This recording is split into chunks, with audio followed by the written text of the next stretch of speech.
to make our lives better?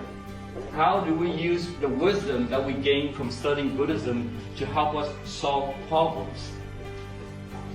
We all have problems. It's not good to be running away from our problems, but to deal with our problems head on, because if you don't solve problems, they're still there. It is of our interest to learn about Buddhism so that we can solve problems that we face at work, at home, or anywhere that we go. How do we use Buddhist wisdom to help us solve problems? Everybody has problems.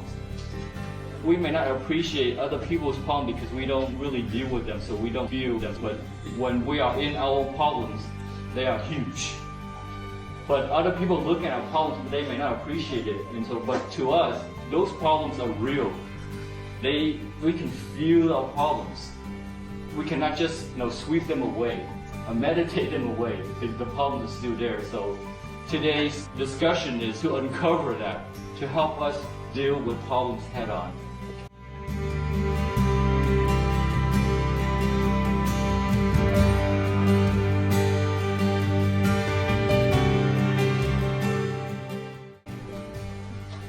There are two types of wisdom: fundamental wisdom and practical discrimination wisdom. Fundamental wisdom is not for us to become wise and then we go out and we debate with other people. This wisdom uncovers very naturally. This fundamental wisdom, the beauty in it is that whenever you encounter problems, automatically it comes out and it protects you. It provides you a buffer and it protects you from being hurt. For example, let's say at work and you encounter a very mean person, some situations at work that you don't like, and you're about to burst into anger. If you have fundamental wisdom, automatically it comes out and it puts out that fire and you protect your meditative bliss. So that's the beauty of fundamental wisdom, is that it provides you that buffer and you can maintain your meditative bliss. Where we spend about half an hour in a meditation hall before this class, and you feel very relaxed. With fundamental wisdom, you continue to take that meditative bliss with you outside of meditation hall, and it continues to buffer you. Imagine you have this buffer, a shield that all the arrows coming towards you will turn into flowers. They cannot hurt you. The beauty of fundamental wisdom is that. An example is fundamental wisdom allows you to see the true nature of things. If you understand the true nature of things, then there's no fear because there is no fear of the unknown. For example, at work, you have conflict. You will realize that with fundamental wisdom, you will see the emptiness of things. It's not using logic, but you really understand the true nature, the emptiness of things. That the reason that that person is attacking me because of, let's say, karma. Perhaps in the past, I attacked that person, and now this person karmically responded to that cause. And so there's an effect. When you understand that, it calms you down. Or you have a valuable thing, and it gets broken. Somehow it gets dropped. It has sentimental values, and so you feel hurt when that object is broken. But then you realize that that's emptiness behind it, because all things come together because of conditions. For example, like this table, there is no such thing as called a table, right? Many things come together to make a table. And so when you realize there is no such thing as a table, things will come and go. And so there's no point in holding on to it. And when you think like that, it calms you down. But for us, we don't truly see the emptiness, the true nature of things. We still see that there's a table. We still see that an object is broken. That object is no longer ours. And so we still feel hurt. But what we do is we use logic to help us understand that. While we don't have meditation to uncover our fundamental wisdom, we use logic in its place to help us understand the true nature. So it's a pseudo-understanding, really, pseudo-wisdom. It's not true wisdom, but at least it helps us to get there. I'll tell you a funny story. There was the master, and he was given a very beautiful vase. very fine parts made of porcelain, very high value.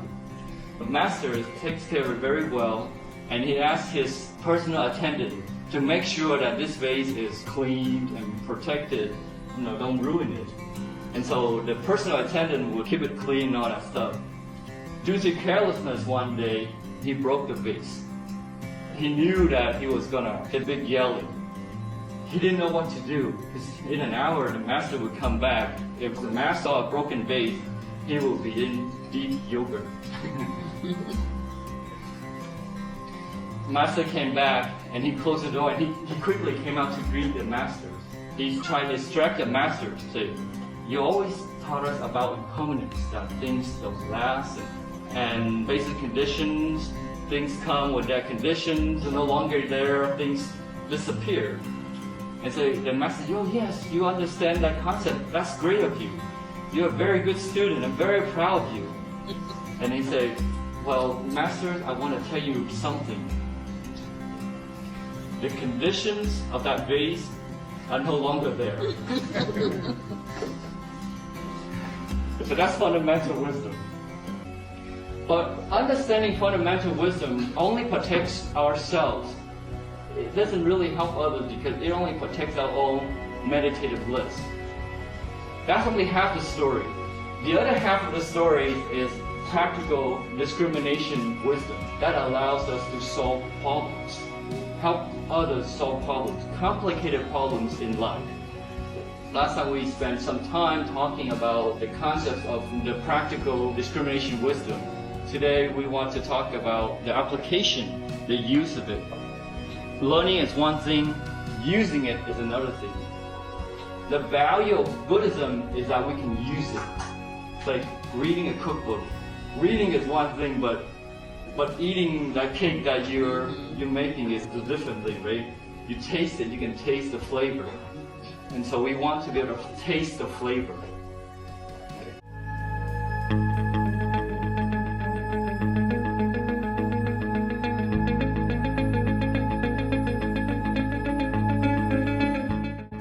So applying a wisdom in our daily lives. We have no wisdom because we get carried away by our emotions all the time. And so we really have no wisdom, and we study this to remind ourselves when we feel wise, don't think that it is our own understanding. We study about this wisdom that is beyond our reach. It's for us to bow down to the sages, to the Buddhas who have achieved this. For us to appreciate what they have achieved. So when we study about wisdom here, we don't truly understand it because we have no meditation. The criteria for uncovering fundamental wisdom is you gotta have deep meditation. And we don't have deep meditation. We sit for 15-20 minutes and our legs hurt. Right? Our wandering thoughts are robbing us. Until we can sit with a clear mind, no wandering thoughts, can we say we have uncovered our wisdom. But doesn't mean that what we study is useless. We can use logic to help us replace what we don't have with meditation. So wisdom is supposed to help us to solve problems. For example, we have bills to pay, family matters. Those are real things, but we don't have wisdom really to solve them. What we can do is to use logic to help us. Let's say that we have a small house and it's not as big as our neighbors, it's not as big as our friends, but we can use logic to say, well, there's no point in acquiring a big house because material cannot make us happy. If we appreciate what we have, if we can count our own blessings, then we can be happy. There's a saying, when you take a step back, the land is wide and the sky is high. Right? You have more room to breathe. So when we think, we use logic to say there's no point in acquiring a lot of money, because money is just paper. To have lots of money and not help other people, it will only increase our selfishness, and it doesn't help people. And so when we think like that, we don't see the importance of money anymore. And our mind becomes more calm. And we can accept what we have happily. So we can use logic. So it results in the same effect. So when we have achieved that calmness, It's not our wisdom that will achieve that calmness, but we are borrowing Buddha's teaching to help us achieve that. With our family matters, let's say your children, you always think about them, you worry about them. Why are they coming home early? What's going to happen to them? And so when you have worries, it disturbs your mind. We don't have wisdom to solve the problem. So what we can do is to use logic. We can take a step back and say, well, it's the law of cause and effect, right? We cannot really change their destiny. It's really up to them. Even if they become millionaires, they eventually will have to face death. And so really there's no point in worrying about them. Even the Buddha can't change other people's destiny. And so when you think like that, it calms you down because you now put yourself outside the loop of having to control the universe. Even if we don't have to worry about the universe, the sun will still rise, the moon will still revolve around Earth. So we don't have to put ourselves in the center stage of the universe in order for the universe to work. When you take yourself out from that center stage, then you feel the burden lifted up from your shoulder. So we can use logic to help us understand that. But when we do that, we are sweeping the problems under the rug because our child is still there, our bills are still there, right? They're still unpaid. Somebody has to pay the bills. You can't just sit in meditation and expect the bills to pay themselves. And so when we do that, when we sit in meditation, we enjoy our meditative bliss. We feel blissful.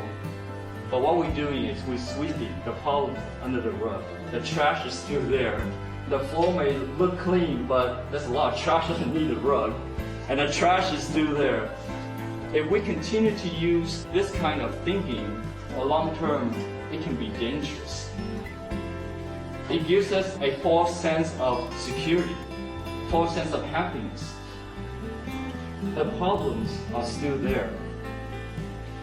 When we do that, we're really suppressing the problems.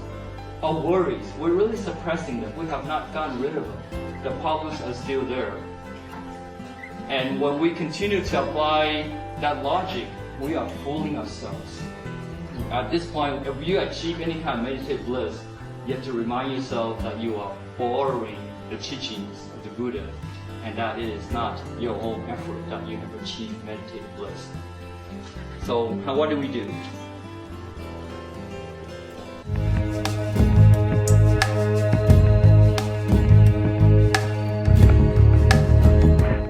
The first step is to contain the problem, to use that fundamental wisdom, to use that logic to help us contain the problem, to calm down the mind so that we can see the problem and solution. If you are emotionally attached to the problem, then you are the problem. You cannot find a solution. You have to take a step back. And the only way that we can take a step back is to let go of the problems first, so that you can see the totality of the picture. When I say let go, I don't mean to let go of responsibility, but to let go of our selfishness, our attachment to things. We still have to fulfill our responsibilities, but we first have to contain the problem. Understand what the problem is, then we can see the solution. We are so emotionally wrapped up in our problems that we cannot see the solutions. So we have to go to other people, we talk to our friends, we talk things out, and we find solutions because they can help us see solutions, because they are not emotionally attached. What we can do for ourselves is to first contain the problem, and that is to use the concept of emptiness, impermanence. Things don't last. There is nothing in this world that will last. When we have that thinking, it is fruitless for us to become attached to those things, to protect things that are meant to be eroded, things that are meant to be permanent. It's stupidity to be attached to things that are meant to be permanent. So when we see the impermanence of things, then we can calm ourselves down. I try my best. This is what it is. That's the first step.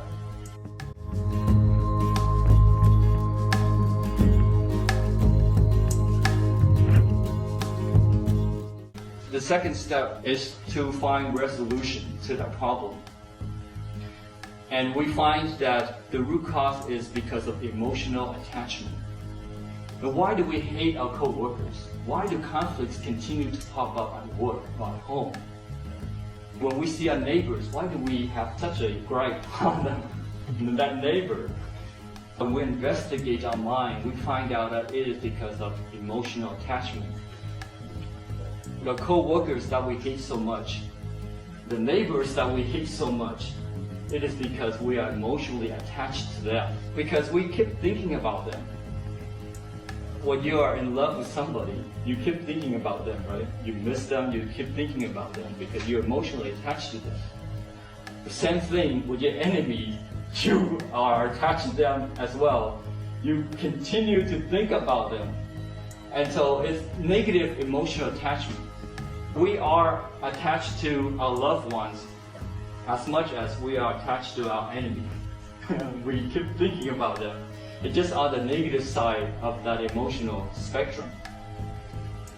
Especially young folks, there are a lot of emotional fluctuation. One day, oh, you're my BFF, my best friend. And the next day, I can't stand you, get out of my life. When we don't understand ourselves, we become emotionally unstable.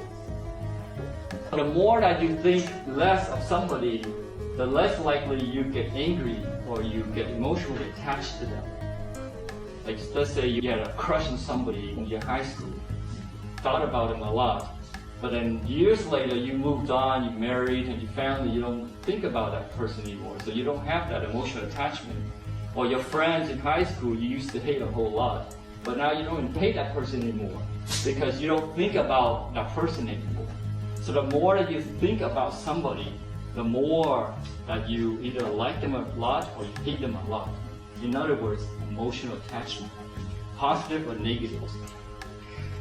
When we find ourselves hating somebody or liking somebody, it is because of our emotional attachment. That's the root cause.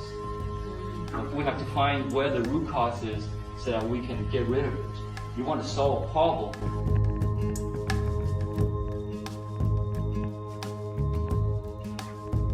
It's like a tree. There are two ways, many ways, but it comes down to two basic ways to get rid of that tree.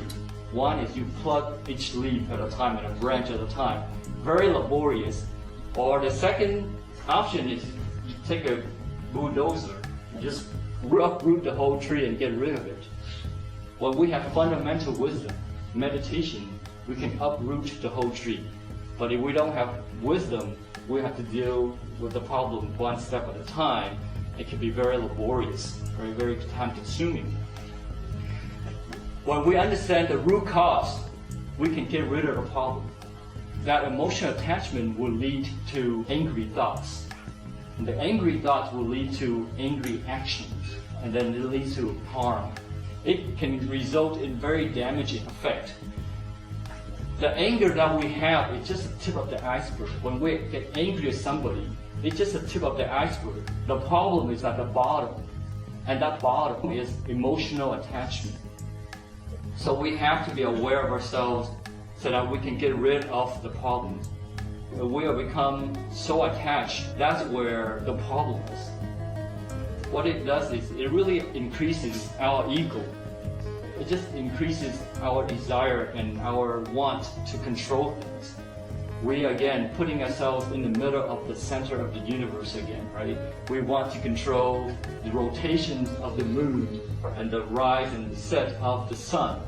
We want to control all that. And so when we do that, when we have that emotional attachment, we are putting a lot of burdens on our shoulders. So we have to first let go. And again, let go, not to let go of our responsibilities, but to let go of that emotional attachment.